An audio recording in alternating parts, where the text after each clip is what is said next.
नमस्कार।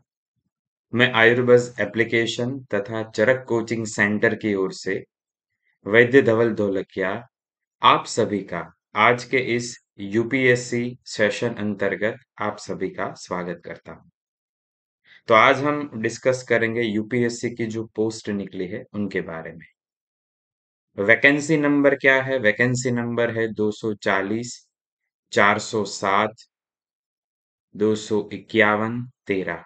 यह vacancy number आप याद रखिएगा, क्योंकि इसी के आधार पे आप यूपीएससी की साइट पे जाके एप्लीकेशन फॉर्म जो है वो भर पाएंगे। कुल सीटें यहाँ पर कितनी है? कुल सीटें यहाँ पर 40 दी गई है। Central establish department municipal corporation of Delhi के अंतर्गत 40 सीट जो है उनका बाइफरकेशन क्या है? तो अनरिजर्व्ड कैटेगरी में 17 सीट, ईडब्ल्यूएस में 3 सीट, ओबीसी में 11 सीट, एससी में 6 सीट, एसटी में 3 सीट। यहाँ पर 2 सीट जो है that is special reservation. On the 40 vacancies, 2 vacancies are reserved for candidate belonging to category of persons with benchmark disability. PWBD अंतर्गत 2 seat जो है वह स्पेशल रिजर्वेशन में दी गई है। पे स्केल क्या रहेगा? तो यहाँ पर लेवल 10 पे मैट्रिक्स लगेगा, दैट इज एज पर 7th सीपीसी प्लस एनपीएस की। एज लिमिट जो कि सबसे महत्वपूर्ण है क्या रहेगी? 35 years for unreserved candidate as well as EWS, 38 years for OBC, 40 years for SC and ST category candidate, and 45 years for PWBD's candidate. Essential qualification, तो यहाँ पे सबसे पहले एजुकेशनल क्वालिफिकेशन अंतर्गत डिग्री मांगी गई है, that is from recognise Ayurveda university as well as enrollment on the Central Register of Indian System of Medicine और State Registration of Indian Medicine। अर्थात आप अपने स्टेट के द्वारा प्रमाणित चिकित्सक होने चाहिए या फिर सेंट्रल रजिस्ट्रेशन के द्वारा। ड्यूटीज क्या रहेगी? जैसे आपका इसमें अगर सिलेक्शन होता है तो आपको कौन कौन सी ड्यूटी आगे जाके करनी है? तो this all duties are clinical. Organise the dispensary, OPD, OPD के पेशेंट देखना है, स्टाफ को स्मूथली रन करना है, सिस्टम रिकॉर्ड वह सभी मेंटेन करना है, पेशेंट की ट्रीटमेंट है।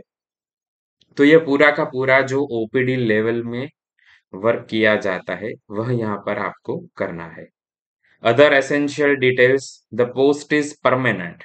मोस्ट एसेंशियल थिंग, यह पोस्ट जो है वह कैटेगरी वाइज परमानेंट है, अर्थात यहाँ पर आपका अगर सिलेक्शन हो गया तो जॉब कंफर्म है।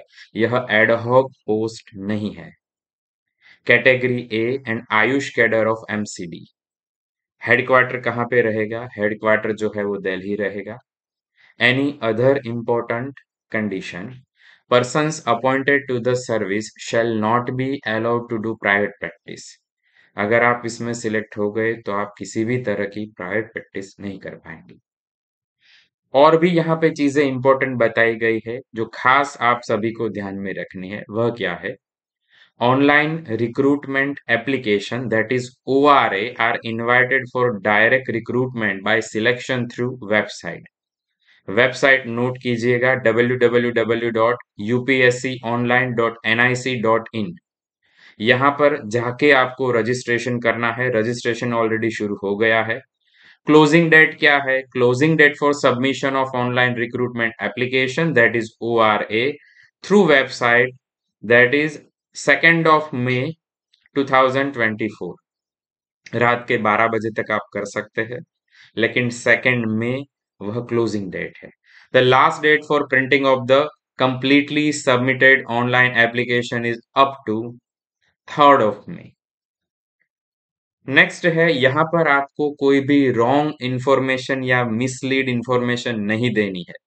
Wrong information may lead to rejection of your form.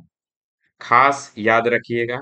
Date for the interview on which the shortlisted candidate, यहाँ पर बहुत ही महत्वपूर्ण चीज ये बताई गई है, shortlisted candidate. Shortlisted candidate जो है उनके लिए ही आगे का इंटरव्यू होगा। Are required to bring the print out of their online application along with other documents at UPSC shall be intimated separately. वो आपको मेल करेंगे और आपको यूपीएससी में जाके वहां पे इंटरव्यू देना है।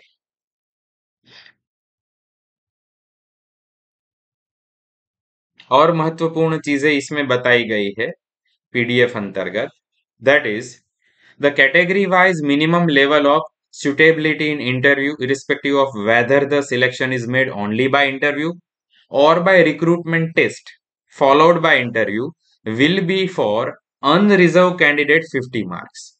मतलब ये मिनिमम रिक्वायरमेंट है अनरिजर्व कैंडिडेट तथा ईडब्ल्यूएस के लिए 50 मार्क, ओबीसी के लिए 45 मार्क, एसटी एससी पीडब्ल्यूबीडीज के लिए 40 mark out of total mark of 100। In case where selection is made by recruitment test followed by interview, recruitment test का मीनिंग क्या है वो हम आगे देखेंगे। फॉलोड बाय इंटरव्यू अर्थात जिसमें पहले रिक्रूटमेंट टेस्ट होगा, शॉर्टलिस्टेड कैंडिडेट किए जाएंगे, उनके आधार पे उनका इंटरव्यू होगा। वहां पर the candidate will have to achieve minimum level of suitability in the respective category, जो कि आगे बताई गई है at interview stage. Application fee वगैरह या पीडीएफ में मेंशन की गई है, उसी तरह से आपको आगे बढ़ना है। 6B important है। Candidates shortlisted for interview on the basis of the information provided in the online application submitted by them will be required to send self-attested copies। याद रखिएगा self-attested copies करनी है of document relevant certificate in the support of claims। आप जो भी बता रहे हैं उसके लिए आपको सपोर्टिव डॉक्यूमेंट वहां पे भेजने हैं, उसमें कुछ गलत नहीं करना है। उसके लिए यहाँ पे वार्निंग भी बताई गई है कि आप जो भी माहिती दे रहे हैं वह सभी के सभी सच होनी चाहिए। If at any subsequent stage or at the time of interview any information given by candidate any claim made by them अगर वो गलत साबित हुआ is found to be false the candidate will be liable to be rejected। आपको तुरंत वहां से debar या फिर रिजेक्ट कर देंगे। यह चीज जो थी वह पीडीएफ अंतर्गत महत्वपूर्ण चीजें थी, खास करके फॉर्म कब तक आपको फिलअप करना है वगैरह। फॉर्म में क्या रहेगा, फॉर्म आपको कैसे फिलअप करना है, उसके लिए हम आगे बढ़ते हैं। तो दैट इज कुल 40 सीट के लिए बताया गया है यूपीएससीएमओ का। आप जैसे ही साइट पे जाएंगे तो यहां पर आपको इंपॉर्टेंट इंस्ट्रक्शन देखने को मिलेगी। Before filling up the online recruitment application, that is ORA, the candidate must go through the detailed advertisement available on the Commission's website। आपको वो पहले अच्छी तरह से देखनी है, पढ़नी है।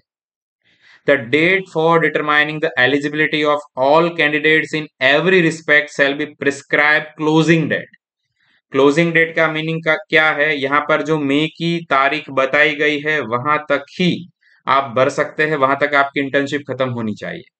Date for submission of online recruitment application unless specified otherwise the applicants are advised to fill in all the particulars in the online recruitment application carefully as submission of wrong information may lead to rejection. आपको यह ध्यान रखना है, इसमें कोई भी चीज गलत नहीं होनी चाहिए। The candidates are advised to fill their correct and active email address। आपको email address जो अभी शुरू है वही देना है, वो भूलना नहीं है। In the online application as any correspondence will be made by the commission through email only। क्योंकि आपको मेल भेजा जाएगा, आपको कॉल नहीं करेंगे कोई, तो आपको यहाँ पर ईमेल सही देना है।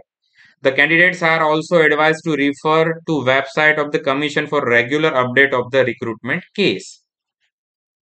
नेक्स्ट है the applicants are advise to submit only single form. आपको मल्टीपल नहीं भरना है, 1 2 3 जैसे पहले गलत हो गया तो फिर दोबारा भरेंगे, ऐसा नहीं करना है। If they submit multiple online recruitment application for one post then they must ensure that the online recruitment application with the higher application number is complete in all respect including fees whether applicable. ये आपको खास ख्याल रखना है। Fee once paid shall not be refunded. ये तो कोई भी एग्जाम के लिए यही होता है। The candidates are not required to send the print out of their online application to the commission. However, the application will not be treated as finally submitted unless and until it is available under My Finally Submitted Application tab. अब जैसे जैसे आगे जाएंगे तो वहां पर वो आएगा. All candidates, whether in government service or in service candidate or other similar organization or in private sector, submit their application online directly to the commission. The candidates belonging to OBC category, they have must be creamier certificate. The prescribed essential qualification are the minimum, and the mere possession for the same does not entitle candidates to be called for recruitment test or interview. यहाँ पर निर्धारित अनिवार्य योग्यताएं न्यूनतम है. मात्र और मात्र इन योग्यताओं के कारण कैंडिडेट जो है उनको सीधे इंटरव्यू के लिए या फिर थ्योरी टेस्ट के लिए नहीं बुलाएंगे. यह स्पष्ट लिखा है. वो इसके लिए हकदार सीधे नहीं है. नेक्स्ट है, in the event of number of applications being large, जो कि यहां पर होने वाला है. अगर एप्लीकेशन की संख्या बहुत ज्यादा हुई, commission will adopt short listing criteria. Short listing criteria जो है वहां पे लागू किया जाएगा. तो वह कैसे लागू होगा, तो उसके अलग अलग क्राइटेरिया है. फर्स्ट है, on the basis of desirable qualification, qualification के आधार पे. On the basis of higher educational qualification than the minimum, on the basis of higher experience by counting experience before or after the acquisition of essential qualification, या फिर by holding a recruitment test, अर्थात भर्ती परीक्षण आयोजित करना. जहां तक मुझे लग रहा है यहाँ पर नंबर ऑफ एप्लीकेशन काफी ज्यादा होगी, तो यहाँ पर रिक्रूटमेंट टेस्ट लागू किया जाएगा. रिक्रूटमेंट टेस्ट के आधार पर कैंडिडेट को शॉर्टलिस्टिंग किया जाएगा. उन सभी कैंडिडेट को इंटरव्यू के लिए बुलाया जाएगा. The candidate should therefore mention all the his or her qualification, experience, relevant documents are true. सभी यहाँ पर सच ही बताने हैं और जितने भी है वह बताने हैं. The candidate must upload only relevant document. जैसे ही आप साइट पर जाएंगे तो इस तरह का आपको मिलेगा. आप पहली बार कर रहे हैं इसलिए यहाँ पर आपको न्यू रजिस्ट्रेशन के ऊपर क्लिक करना होगा. अगर आपने ऑलरेडी लॉगिन कर दिया है तो आपके पास रजिस्ट्रेशन आईडी पासवर्ड होगा. अगर आप पहली बार कर रहे हैं तो आपको न्यू रजिस्ट्रेशन में जाना है. देन आफ्टर इस तरह का एक फॉर्म जो है वो आपको भरना है, फिलअप करना है, जिसमें name, father's name, mother's name, gender, community, date of birth, place of birth, आप कहाँ पे बॉर्न हुए, date of birth, place of birth, इसके साथ नेशनैलिटी, मोबाइल नंबर. यह सबसे महत्वपूर्ण चीज है, मोबाइल नंबर. वही मोबाइल नंबर आपको रिपीट करना है, कंफर्म करना है. Then after email address, then after desired password, confirm आपको पासवर्ड करना है. देन आफ्टर आपको जो रैंडम इमेज या यहाँ पर जो कैप्चा बताया गया है उसको डालना है, 7 कंटिन्यू करना है. इससे आगे आप जाएंगे तो आगे का फॉर्म आपका कंप्लीट होगा. आयुर्वेद रिलेटेड कोई भी अपडेट, आयुर्वेद रिलेटेड कोई भी कोचिंग या फिर आयुर्वेद रिलेटेड कोई भी एग्जामिनेशन है तो उसके लिए आप आयुर्बज एप्लीकेशन तथा चरक कोचिंग सेंटर का लाभ ले सकते हैं. यहाँ पर कौन कौन सी फैसिलिटीज अवेलेबल है? First that is EIA-PGT preparation. Second that is RAV preparation, राष्ट्रीय आयुर्वेद विद्यापीठ, उसकी भी एंट्रेंस होती है. UPSC, GPSC, next examination, Ayurveda medical officer examination तथा all kinds of competitive examinations in Ayurveda. अगर आप हमसे जुड़ना चाहते हैं तो आप कैसे जुड़ सकते हैं? तो दो इसके माध्यम है. सबसे पहले आप हमारी YouTube चैनल ज्वाइन कर सकते हैं जो कि यहाँ पर स्क्रीन पर आपको विजिबल है. सेकंड, आप हमारे टेलीग्राम चैनल में ज्वाइन हो सकते हैं. टेलीग्राम चैनल की लिंक जो है वो यहाँ पर आपको शो की गई है. इसके अलावा ये जो वीडियो है उस वीडियो में नीचे कमेंट में भी ये आपको दी जाएगी. तो आप इसके माध्यम के द्वारा हमारे टेलीग्राम चैनल में भी जुड़ सकते हैं. आयुर्वेद रिलेटेड जितनी भी कॉम्पिटिटिव एग्जाम है उसकी प्रिपरेशन यहाँ पर अवेलेबल है, चाहे जीपीएससी हो चाहे यूपीएससी हो, तो आप हमसे जुड़ सकते हैं। इस वीडियो में हमसे जुड़ने के लिए आप सभी का धन्यवाद, खूब खूब आभार। Thank you all.